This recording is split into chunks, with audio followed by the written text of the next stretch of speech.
Bismillahirrahmanirrahim. Assalamu alaikum dear students. Hope all of you are in good health. Welcome to Legend Institute of Management and Sciences. Today we will start our fifth lecture of Diversity of Vertebrates and I am your course instructor Sehri Shumar. आज हमने अपना fifth lecture start करना है that is about the survey of fishes. इसमें हमने basically classification को discuss करना है कि फ़िशेस को किस तरह से क्लासिफाई किया गया है, किस किस कैटेगरीज़ में डिवाइड किया गया है। जैसे कि हमने लास्ट लेक्चर में फ़िशेस की जो है इंट्रोडक्शन लिया था, फ़िशेस के हमने एवोल्यूशनरी पर्सपेक्टिव और पैराफाइलेटिक लिनिएज या फिर इसका जो फाइलेटिक लिनिएज है उसको बेसिकली हमने डिस्कस किया था। आज हमने चलना है उससे next that is about the classification of fishes. ठीक है, तो हमारे पास जब सर्वे ऑफ फिशेस हम बात करते हैं तो इसमें हमारे पास दो कैटेगरीज आ जाती हैं, ये दो हाइपोथेसिस आ जाते हैं इसमें हमारे पास। That is about the traditional classification and second is cladistic analysis. ठीक है, कि एक है हमारे पास ट्रेडिशनल क्लासिफिकेशन और सेकेंड है क्लैडिस्टिक एनालिसिस।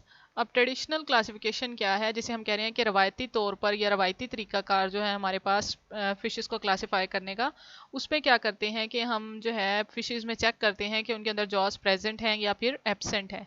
ठीक है, कि जॉज की बेस पर जो क्लासिफिकेशन की जाती है उसे हम कह रहे हैं ट्रेडिशनल क्लासिफिकेशन, जिसमें जो कि फ़िशेस हैं उसको जॉड फ़िशेस और जॉलेस फ़िशेस में डिवाइड कर दिया जाता है, मतलब दो ग्रुप्स में डिवाइड कर दिया जाता है।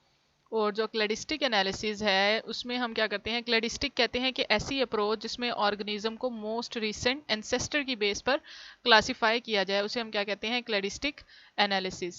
ठीक है, तो इसमें फिशेस में क्या किया गया कि उनको क्लैडिस्टिक एनालिसिस की तौर पर अगर डिवाइड किया जाए क्लैडिस्टिक एनालिसिस की बेस पर, तो उसमें क्या कहा जाता है कि जो लैम्प्रेज और ओस्ट्रैकोडर्म्स हैं, ठीक है, लैम्प्रेज और ओस्ट्रैकोडर्म्स। ठीक है, आपको पता है कि लैम्प्रेज जो हैं वो जॉलेस फिशेस हैं जो कि बेसिकली क्लास फेलास्पिडोमॉर्फी से बिलोंग करते हैं। ठीक है, और ओस्ट्रैकोडर्म्स जो हैं वो बेसिकली एक्सटिंक्ट एग्नेथन्स हैं, मतलब एक्सटिंक्ट जॉलेस फिशेस हैं जो अब ख़त्म हो चुकी हैं, लिविंग नहीं है। लिविंग जो हैं वो लैम्प्रेज और हैग फिशेस ही हैं। लेकिन हम बात कर रहे हैं लैम्प्रेज और ओस्ट्रैकोडर्म्स की, कि लैम्प्रेज और ओस्ट्रैकोडर्म्स ऐसी फिशेस हैं जो कि करेक्टर्स शेयर करते हैं विद दैट ऑफ नेथोस्टोम्स। ठीक है, नेथोस्टोम आपको पता है कि जॉड फिशेस हैं जिनके अंदर जॉज मौजूद होते हैं। तो इसमें क्लैडिस्टिक एनालिसिस में क्या कहा गया कि जो लैम्प्रेज और ओस्ट्रैकोडर्म्स हैं वो शेयर करते हैं या सिमिलर हैं, कुछ ऐसे करेक्टर्स हैं जो कि इनके जॉड फिशेस के साथ रिलेटेड हैं, जिसकी वजह से ये दोनों जो हैं वो ज़्यादा रिलेटेड हैं जॉड वर्टिब्रेट से या जॉड फिशेस से as compare to hag fishes. ठीक है, हैग फिशेस ज़्यादा रिलेट नहीं करती जॉड फिशेस के साथ। ठीक है, अब रीज़न क्या थी कि इन दोनों को इकट्ठे क्यों रखा गया, कि इनके ऐसे करेक्टर्स सिमिलर कैसे हैं। लैम्प्रेज जो है जिसे हम कह रहे हैं कि क्लास फेलास्पिडोमॉर्फी से बिलोंग करता है, इनके अंदर सेरिबलम मौजूद होता है, आई लेंस पाया जाता है और इसके अलावा इनके अंदर वर्टिब्री भी मौजूद होते हैं। ठीक है, लैम्प्रेज के अंदर इनके अंदर क्या क्या मौजूद है कि इनके अंदर वर्टिब्री जो है वो प्रॉपरली डिवेलप हुए हुए हैं, इसके अलावा इनके अंदर आई लेंस प्रॉपरली डिवेलप हुआ हुआ है और इनके ब्रेन के अंदर सेरिबलम मौजूद होता है। ये तीन करेक्टर्स ऐसे हैं जो ये रिलेट करते हैं इन्हें जॉड फिशेस के साथ। आपको पता है कि जॉड फिशेस के अंदर, जिसे हम नेथोस्टोम कह रहे हैं, उनके अंदर ये सारे करेक्टर्स पाए जाते हैं। तो इसका मतलब है अगर लैम्प्रेज के अंदर भी ये करेक्टर्स पाए जाते हैं तो ये इनके या जॉड फिशेस के साथ ज़्यादा रिलेट करेंगे।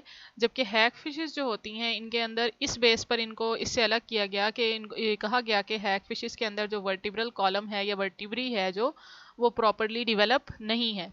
अब ऐसा तो नहीं हो सकता कि वर्टिब्री इनके अंदर एब्सेंट हो जाए, क्योंकि हमने जो हैग फिशेस है उनको वर्टिब्रेट्स के अंदर प्लेस किया है और आपको पता है कि वर्टिब्रेट्स का जो मेन कैरेक्टर होता है that is about the presence of vertebral column. तो ऐसा तो मुमकिन ही नहीं है कि इनके अंदर वर्टिब्रल कॉलम एब्सेंट हो। तो रीज़न क्या है कि इनको ऐसा क्यों कहा गया कि इनके अंदर जो है वो जो वर्टिब्री है वो पुअरली डिवेलप है। तो रीज़न ये है कि इनके अंदर जो स्ट्रक्चर होता है वर्टिब्री का वो रूडिमेंट्री स्ट्रक्चर होता है जो कि एम्ब्रियोज में डिवेलप होता है। ठीक है, कि हैग फिशेस के अंदर जो वर्टिब्रल कॉलम है वो एम्ब्रियो के स्टेज में पाई जाती है और रूडिमेंट्री स्ट्रक्चर होता है, मतलब प्रॉपरली डिवेलप नहीं हुआ होता लेकिन मौजूद ज़रूर होता है। ठीक है, तो क्लैडिस्टिक एनालिसिस हमें ये सब बताता है, जबकि टेक्सोनोमिक जो या ट्रेडिशनल क्लासिफिकेशन है उसमें सिर्फ जॉज या फिर जॉलेस वर्टिब्रेट्स को या फिशेस को डिस्कस किया जाता है।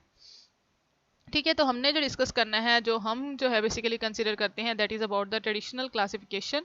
उसमें जो है एनिमल्स को सुपर क्लासेस में डिवाइड किया गया है, फिशेस को दैट इज़ एग्नेथन्स एंड नेथोस्टोम। ठीक है, कि ऐसी फिशेस जिनके अंदर जॉज एब्सेंट होते हैं उन्हें हमने एक नेथन्स के अंदर प्लेस किया, और जिनके अंदर जॉज प्रेजेंट होते हैं दैट आर नेथोस्टोम्स। ठीक है, तो दो कैटेगरीज में हमने क्लासीफाई कर दिया या कैटेगराइज कर दिया फिशेस को। ठीक है, नेक्स्ट है हमारे पास एग्नेथन, जिसे हम कह रहे हैं कि जॉलेस फिशेस हैं। इनके जनरल करेक्टर्स की बात करें तो इसमें सबसे पहले क्या है, they lack jaws and paired appendages, means इनके अंदर जो जॉज हैं वो एब्सेंट होते हैं, और इसके अलावा इनके अंदर पेयर्ड अपेंडेजेस भी मौजूद नहीं होते। अब अपेंडेजेस जो है वो हमने जब फिशेस की जो हमने डेफिनेशंस डिस्कस की थी, तब भी मैंने बोला था कि अगर अपेंडेजेस इनके अंदर मौजूद होंगे तो इसका मतलब है वो फिन्स की सूरत में मौजूद होंगे। ठीक है, कि इनके अंदर फिन्स पाए जाएंगे, जैसे हमने कहा था कार्डिक फिन है, पेक्टोरल फिन है, पेल्विक फिन है, डॉर्सल फिन है, तो कुछ उसमें से पेयर्ड थे, कुछ अनपेयर्ड थे। तो इसका मतलब है ये जो है एक नेथन्स, इनके अंदर पेयर्ड अपेंडेजेस मौजूद नहीं होते। इसके अलावा जॉज भी एब्सेंट होते हैं, और इनके अंदर कार्टिलेजिनस स्केलेटन पाया जाता है। नोटोकॉर्ड परजिस्ट करती है। नोटोकॉर्ड परजिस्ट करती है तो आपको पता है नोटोकॉर्ड जो है वो हॉलमार्क है कॉर्डेट्स का। मतलब जब हमने यूरोकॉर्डेट्स और सेफेलोकॉर्डेट्स को डिस्कस किया था, तो हमने कहा था कि उनके अंदर तो नोटोकॉर्ड पाई जाती है, लेकिन ये हमने ये भी डिस्कस किया था कि ये नोटोकॉर्ड वर्टिब्रेट्स के अंदर जाकर किसी प्रॉपर स्ट्रक्चर में, जिसे हमने कहा था कि जो ब्रेन है और हमारा वर्टिब्रल कॉलम है उसमें चेंज हो जाती है। तो आपको पता है ये जो मिक्सनी है, जो एग्नेथन्स हैं, ये फिशेज हैं, तो इनके अंदर भी इस नोटोकॉर्ड को किसी प्रॉपर स्ट्रक्चर में चेंज हो जाना चाहिए था। तो अगर ये चेंज नहीं हो रही, तो नोटोकॉर्ड परजिस्ट कर रही है, तो इसका मतलब है एग्नेथन्स जो है वो प्रिमिटिव फिशेज हैं। ठीक है, तो इनके अंदर नोटोकॉर्ड परजिस्ट करेगी। इसके अलावा इनके अंदर 2 सेमी सर्कुलर कैनाल्स मौजूद होती हैं। ठीक है, दो सेमी सर्कुलर कैनाल्स मौजूद होती हैं जो बेसिकली इनके एक्विलिब्रियम को मेंटेन कर रही होती हैं। ठीक है, और हैग फिशेस की बात करें जो कि क्लास मिक्सनी से बिलोंग करती है, उनके अंदर क्या होता है कि 2 सेमी सर्कुलर कैनाल फ्यूज करके एक सेमी सर्कुलर कैनाल बना रही होती है। ठीक है, एक नेथन्स के अंदर 2 सेमी सर्कुलर कैनाल्स पाई जाती हैं, लेकिन हैग फिशेस के अंदर दोनों फ्यूज करके एक में कन्वर्ट हो जाती हैं, जो कि इनके एक्विलिब्रियम को मेंटेन कर रही होती हैं। ठीक है, that is about the agnathans general characters. ठीक है, नेक्स्ट इज ऑस्ट्रैकोडर्म्स। ऑस्ट्रैकोडर्म जिसे हम कह रहे हैं कि ये बेसिकली एक्सटिंक्ट एग्नेथन्स है, मतलब ये अब लिविंग नहीं है, एक्सटिंक्ट हो चुके हैं। जबकि जो लिविंग हमारे पास जेनरा हैं, ये लिविंग जो फिशेस हैं जो कि एग्नेथन्स हैं, that are only 2 lampreys and hagfishes. और जो ऑस्ट्रैकोडर्म्स हैं ये अब एक्सटिंक्ट कर चुके हैं, एक्सटिंक्ट एग्नेथन्स हैं, मतलब ये भी जॉलेस फिशेस थी जो कि एक्सटिंक्ट कर चुकी हैं। ठीक है, और ये स्लगिश एनिमल थे, बहुत ज़्यादा सुस्त थे, और बॉटम में पाए जाते थे, that are bottom dwellers. 15 centimeter long हैं, और बेसिकली फिल्टर फीडिंग के जरिए से अपनी फीड ले रहे होते हैं।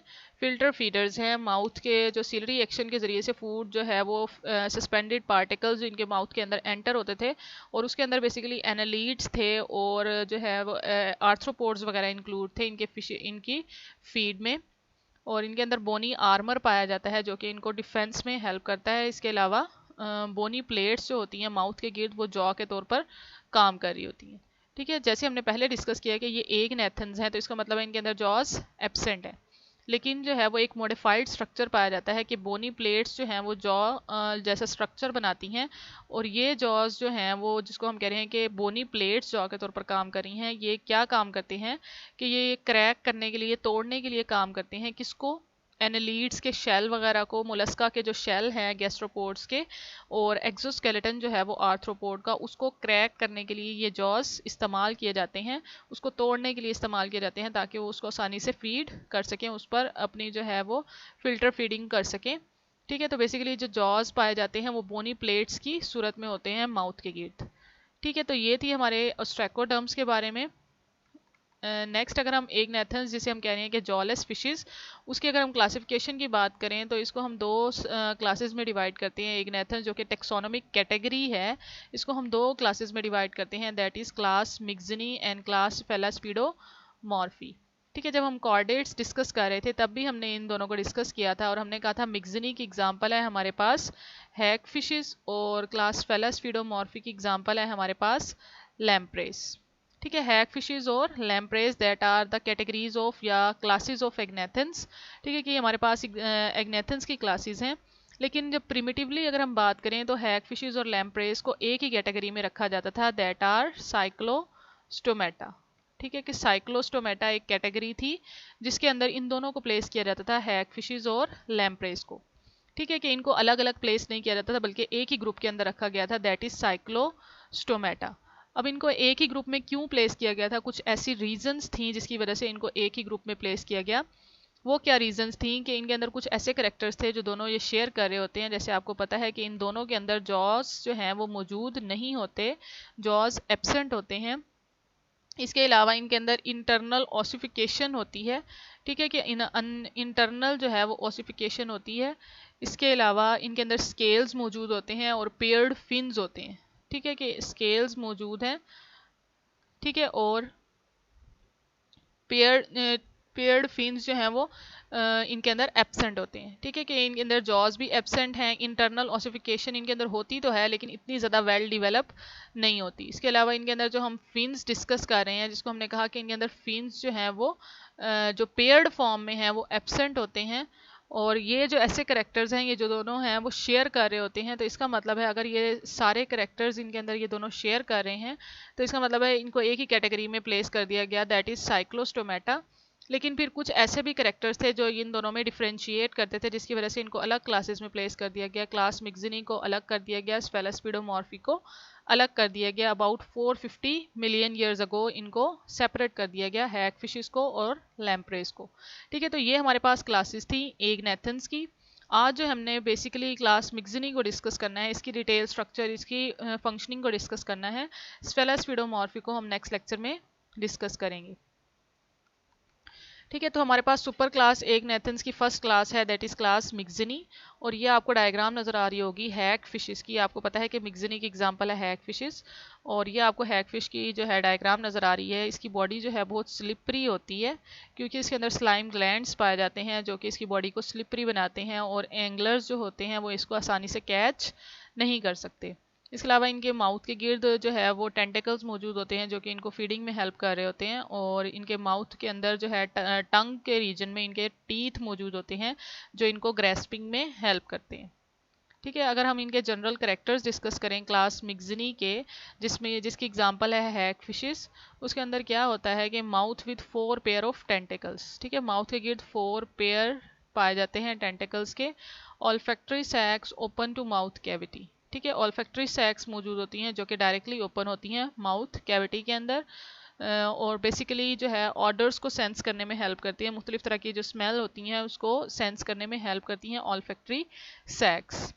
5 to 15 pair of pharyngeal slits. ठीक है, आपको ये भी पता है कि फेरेंजियल स्लिट्स जो है वो कॉर्डेट्स का हॉलमार्क है, और फेरेंजियल गिल स्लिट्स इन फिशेस के अंदर भी पाई जाती हैं, जिसका मतलब है कि ये मोस्ट प्रिमिटिव फिशेस हैं और इनके अंदर भी फेरेंजियल स्लिट्स मौजूद हैं। ठीक है, और इसके अलावा इनके अंदर स्लाइम ग्लैंड पाए जाते हैं जहाँ से स्लिमी फ्लूइड रिलीज होता है जो कि इनको स्लिपरी बनाता है। ठीक है, और ये थी हमारे पास जनरल करेक्टर्स क्लास मिक्सिनी के। ठीक है, नेक्स्ट अगर हम देखें इनके हैग फिशेस जो कि एग्जांपल है क्लास मिक्सिनी की, इसके करेक्टर डिस्कस करें तो सबसे पहले है हमारे पास इसका हैबिटेट। ठीक है, हैबिटेट जो है बेसिकली मोस्टली जो है ये मेरीन वाटर में पाई जाती हैं और बॉटम में रहती हैं सैंड और मड के अंदर, और बेसिकली मेरीन इन्वायरमेंट में पाई जाती हैं और एनालीड्स और मुलस्क वगैरह पर फीड करती हैं। ठीक है, फीडिंग हैबिट की अगर हम बात करें तो ये क्या है, सॉफ्ट बॉडीड इनवर्टिब्रेट्स पर फीड करती हैं, एनालीड्स, मोलस्क और क्रस्टेशियंस वगैरह पर। इसके अलावा डेड और डाइंग फिशेस पर भी ये फीड कर सकती हैं। ठीक है, तो दो तरह के इनके फीडिंग मोड हो गए कि अगर इन्होंने लाइव प्रे को कैच करना है तो इसका मतलब है ये प्रीडेटर के तौर पर काम करेंगी। लाइव प्रे जो होगा वो इन्वर्टिब्रेट होगा, कोई भी सॉफ्ट बॉडीड इन्वर्टिब्रेट, तो इसका मतलब है ये प्रीडेटर के तौर पर काम कर रही हैं।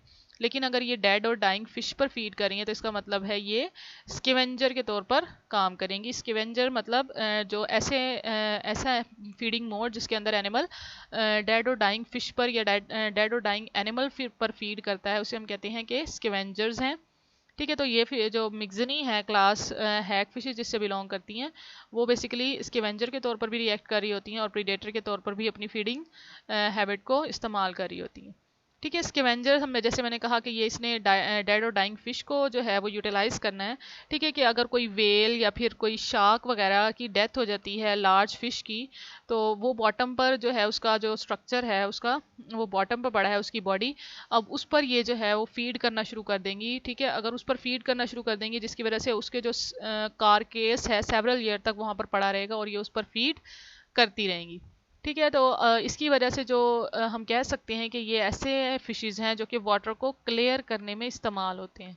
ठीक है कि ये नेचुरली वाटर को क्लियर अप कर रही होती हैं, क्लीन कर रही होती हैं डेब्रीज से, जो है डेड और डाइंग फिशेज़ से उसको क्लियर कर रही होती हैं वाटर को। ठीक है, तो इसके लिए इसीलिए इनको एक्वेरियम वगैरह में भी रखा जाता है वाटर को क्लीन अप करने के लिए, वाटर को क्लियर करने के लिए। ठीक है, नेक्स्ट है हमारे पास when hagfishes find a suitable fish they enter the fish through the mouth and eat the contents of the body leaving only a sac of skin and bones. ठीक है कि अगर इन्हें कोई सूटेबल फिश मिल जाती है, for example कि अगर कोई शार्क की डेथ हो गई है, किसी वेल की जो है वो डेड बॉडी पड़ी है बॉटम पर, तो ये क्या करेंगी उसकी बॉडी में एंटर होंगी थ्रू द माउथ और उसके इंटरनल कंटेंट्स को फीड कर लेंगी, उसके इंटरनल कंटेंट्स को खाना शुरू कर देंगी, लेकिन बाद में छोड़ेंगी क्या, सिर्फ सैक ऑफ स्किन और बोन्स। ठीक है कि अंदर का जो सारा मटेरियल है उसको उस पर फीड कर लेंगी, बस सिर्फ ये हमारे पास बचेगा, that is sac of skin and bones. ठीक है, तो ये था इनका फीडिंग मोड। नेक्स्ट अगर हम स्पीशीज डिस्कस करें तो इसके अबाउट 70 स्पीशीज पाई जाती हैं हैग फिशेस की, जिसमें से अगर कॉमन अगर हम एग्जांपल लें तो एग्जांपल में हमारे पास जो हैग फिशेस नॉर्थ अमेरिका में पाई जाती हैं, that is Atlantic hag fishes and Pacific hag fishes. ठीक है कि ये एग्जांपल है बेस्ट नॉन हैग फिशेस की, नॉर्थ अमेरिका में ये पाई जाती हैं। ठीक है, अगर इनके बिहेवियर को डिस्कस करें तो hagfishes have the annoying habit of swallowing a hook. ठीक है, हुक कहते हैं कांटे को, जिसकी वजह से एंगलर्स जो होते हैं वो किसी फिश को कैच करते हैं। कैच करने का एंगलिंग का एक तरीका होता है। ठीक है कि लाइन लगाते हैं एंगलर्स दरिया में या जहाँ पर उन्होंने मछली पकड़नी होती है वहाँ पर एक लाइन लगाते हैं और उसके गिर्द जो है वो टाई कर देते हैं किसी न किसी हुक को। ठीक है, जैसे फॉर एग्जाम्पल ये हुक है और ये लाइन है। ठीक है, लाइन और हुक उन्होंने फिर जो है दरिया में फेंकनी होती है और इसके साथ फिश कैच हो जाती हैं। लेकिन ये जो है जो मिक्सनी जिसे हम कह रहे हैं क्लास मिक्सनी और हैग फिशेस जो हैं वो इसको हुक को स्वेलो कर देती हैं, निगल लेती हैं और इतना डीपली जो है वो अंदर ले जाती हैं अपने, कि ये जो है बाहर निकलता कैसे है, एनस के थ्रू जो है ये लॉज आउट किया जाता है। ठीक है कि डीपली इसको इंगल्फ कर लेती हैं, स्वेलो कर लेती हैं, जिसकी वजह से जो एंगलर्स होते हैं वो इसको क्लास मिक्सनी से बिलोंग करने वाली हैग फिशेस को आसानी से कैच नहीं कर सकते। ठीक है, तो ये इनका अनोइंग हैबिट है, ये इनका हैग फिशेस का बिहेवियर है। नेक्स्ट अगर हम डिस्कस करें स्लिमी बॉडी की इनकी, के जैसे मैंने आपको पहले भी बताया कि इनकी बॉडी जो है वो बहुत स्लिपरी होती है, बहुत ज़्यादा स्लिमी होती है। क्यों? क्योंकि इनके अंदर एक्सेसिव सिक्रीशन होती हैं इनके अंदर स्लाइमी बॉडी की वजह से, कि इनके अंदर जो है स्लिमी फ्लूइड रिलीज होता है इनके ग्लैंड से, कि इनके अंदर स्पेशल ग्लैंड्स पाए जाते हैं जो कि इनकी बॉडी पर सिचुएटेड होते हैं, वो मिल्की फ्लूइड रिलीज करते हैं। ठीक है, जिसकी वजह से वो मिल्की फ्लूइड जो है वो सी वाटर के साथ मिक्सअप हो जाता है और स्लिपरी बना देता है इनकी बॉडी को, जिसकी वजह से जो ये जो है इम्पॉसिबल टू ग्रैस्प, मतलब इनको पकड़ना, इनको कैच करना आसान नहीं होता। एंगलर्स जो होते हैं वो इनको आसानी से कैच नहीं कर सकते, जैसे मैंने पहले भी डिस्कस किया कि ये इनकी जो लाइन होती हैं वो उसको स्वेलो कर लेते हैं, कि जैसे यहाँ पर लिखा हुआ है hagfishes make anglers to cut their lines and tie on a new hook. ठीक है कि अगर ये लाइन है और इसके गिर्द ये जो लगी हुई है जो एंगलर ने बांधी थी, कि यहाँ पर हुक उसने बांधी हुई है। ठीक है, अब जो फिशरमैन था जिसने मछली पकड़नी थी उसने इसको दरिया में लगाया इस लाइन को, और ये जो हैग फिशेस थी उसने इस हुक को इंगल्फ कर लिया। ठीक है, इंगल्फ कर लिया, बाकी जो लाइन बचेगी उसको जो फिशरमैन है वो वापस खींच लेगा अपनी तरफ, और इस लाइन पर वो मज़ीद कोई और नई हुक लगाएगा ताकि वो मज़ीद किसी फ़िश को पकड़ सके, क्योंकि ये जो पुरानी जो है हुक थी उसको तो उस हैग फिशेस ने इंगल्फ कर लिया। ठीक है, इसलिए इन हैग फिशेस को पकड़ना जो है वो बहुत मुश्किल होता है, कि एक तो ये स्वेलो कर लेती हैं इस हुक को, इसके अलावा इनकी बॉडी जो है बहुत मिल्की फ्लूइड रिलीज़ करती है जिसकी वजह से बहुत स्लिपरी हो जाती हैं, इम्पॉसिबल टू ग्रेस्प। ठीक है, तो ये तो था हमारे पास इसका नेचुरल बिहेवियर इनकी बॉडी का। इसके अलावा ये आपको कुछ इंटरनल स्ट्रक्चर्स नज़र आ रहे होंगे हैग फिशेस के। ठीक है, इसमें आपको सबसे पहले नज़र आ रहा है इसकी एक्सटर्नल मॉर्फोलॉजी, जिसमें इसके माउथ के गिर्द जो है वो 4 पेयर ऑफ टेंटिकल्स मौजूद हैं, और एक्सटर्नल गिल ओपनिंग जिसे हम फेरेंजियल स्लिट्स कह रहे थे, और इसके अलावा पोर्स ऑफ स्लाइम सैक्स, जैसे हमने कहा कि इसके अंदर स्लाइम ग्लैंड मौजूद होते हैं जो कि मिल्की फ्लूइड को रिलीज करते हैं ताकि इनकी बॉडी को स्लिपरी बनाया जा सके, जिसकी वजह से ये इम्पॉसिबल टू कैच होती हैं। तो इसके अलावा इनके अंदर कॉर्डल फिन मौजूद होता है, जिसके हमने कहा कि अपेंडेजेस मौजूद होते हैं, लेकिन पेयर्ड अपेंडेजेस मौजूद नहीं होते। कॉर्डल फिन मौजूद है इनके अंदर, और ये माउथ है और टीथ मौजूद हैं टंग के ऊपर। ठीक है, जैसे मैंने पहले भी डिस्कस किया था कि इनकी टंग पर टीथ पाए जाते हैं जो कि इनको किसी न किसी होस्ट के साथ, जैसे हम कह रहे हैं कि इसने फिशेस की डेड बॉडी पर फीड करना है, तो ये जो टीथ होते हैं इनको हेल्प करते हैं ग्रेस्प करने में किसी भी बॉडी को। ठीक है, और ये आपको इंटरनल एनाटॉमी नज़र आ रही होगी हैग फिशेस की। इसमें सबसे ऊपर आपको स्पाइनल कॉर्ड नज़र आ रही है, और ये इसके जो इंटीरियर साइड है वो जाकर ब्रेन बना रही है। ठीक है, ब्रेन और स्पाइनल कॉर्ड कहाँ से ओरिजिनेट होंगे? आपको पता है कि ये ओरिजिनेट हुए होंगे नर्व कॉर्ड से। ठीक है, जो कि करेक्टर था कॉर्डेट्स का, उसने आगे जाकर वर्टिब्रेट्स में क्या बनाना था? स्पाइनल कॉर्ड और ब्रेन। और नोटोकॉर्ड जो है वो वर्टिब्रल कॉलम अभी नहीं बना रही, नोटोकॉर्ड इनके अंदर परसिस्ट कर रही है। ठीक है, उसके नीचे आपको फेरिंग्स नजर आ रहा है, इंटरनल ओपनिंग्स टू गिल सैक्स, मतलब ये फेरेंजियल स्लिट्स इनके अंदर मौजूद हैं। टंग पाई जा रही है, और टंग के ऊपर टीथ्स हैं जो कि इनको किसी न किसी चीज़ के साथ ग्रैस्प करने में हेल्प करते हैं। इसके अलावा माउथ है, और ये आपको बार्बल्स जिसे हम कह रहे हैं टेंटिकल्स वो भी मौजूद नज़र आ रहे हैं आपको, और नॉस्ट्रिल है जो कि ऑल्फैक्टरी सैक बनाएगा, जो कि डायरेक्टली माउथ के अंदर जो है वो ओपन होंगी, और इनको जो है किसी न किसी तरह की ऑर्डर को स्मेल करने में, सेंस करने में हेल्प करेंगी। ठीक है स्टूडेंट्स, तो ये था हमारे पास external and internal anatomy of the Hag fishes, जो कि क्लास मिक्सनी से बिलोंग करती हैं। ठीक है, और ये आपको जो है यहाँ पर आपको नज़र आ रहा होगा, ये जो है हैग फिशेज नॉट लाइक एक स्ट्रक्चर बना रही हैं। ठीक है, कि ये अपनी जो है वो जो जिसे हम कह रहे हैं टेल, उसको बांध लेती हैं एक नॉट लाइक स्ट्रक्चर में। ठीक है, कि एक गिरा से बना लेती हैं। वो क्यों? ताकि ये जो है वो या अपनी बॉडी को पेनिट्रेट कर सकें किसी जो है होस्ट के अंदर, किसी फिश के अंदर। ठीक है, कि नॉट लाइक एक स्ट्रक्चर बना देती हैं जिसकी वजह से वो किसी भी फिश या प्रे के अंदर पेनिट्रेट कर सकती हैं, उसको उसके अंदर इंगल्फ कर सकती हैं, ताकि वो उसको अपनी बॉडी के अंदर पेनिट्रेट करवा सकें। ठीक है, कि इन्होंने पहले क्या करेंगी, ये अपनी जो टेल है उसको एक गिरा बनाएंगी, और उस गिरा को आगे आगे ट्रांसफ़र करती जाएंगी, और वो जो है इसको इंगल्फ करने में हेल्प करेगा। कि अगर ये कोई होस्ट है, जैसे हम कह सकते हैं कोई डेड फिश है, या फिर कोई मोलस्का है, या कोई आर्थ्रोपोड है, उसकी बॉडी को इंगल्फ करने में इसकी हेल्प करती हैं ये नॉट लाइक स्ट्रक्चर। ठीक है, तो ये भी इनका बिहेवियर है जिसकी वजह से ये फीडिंग मोड में इनको ईजी रहता है। ठीक है, तो ये था हमारे पास स्टूडेंट्स इनकी external and internal anatomy of hag fishes, जो कि क्लास मिक्सनी से बिलोंग कर रही हैं। नेक्स्ट इंशाल्लाह we will discuss about the class Cephalaspidomorphi, that is the example, जिसके अंदर एग्जाम्पल आ जाती है हमारे पास लैम्प्रेज। उसको हमने नेक्स्ट लेक्चर में इंशाल्लाह डिस्कस करना है। होप सो स्टूडेंट्स आपको ये लेक्चर अच्छे से समझ आ गया होगा। थैंक यू सो मच, अल्लाह हाफिज़।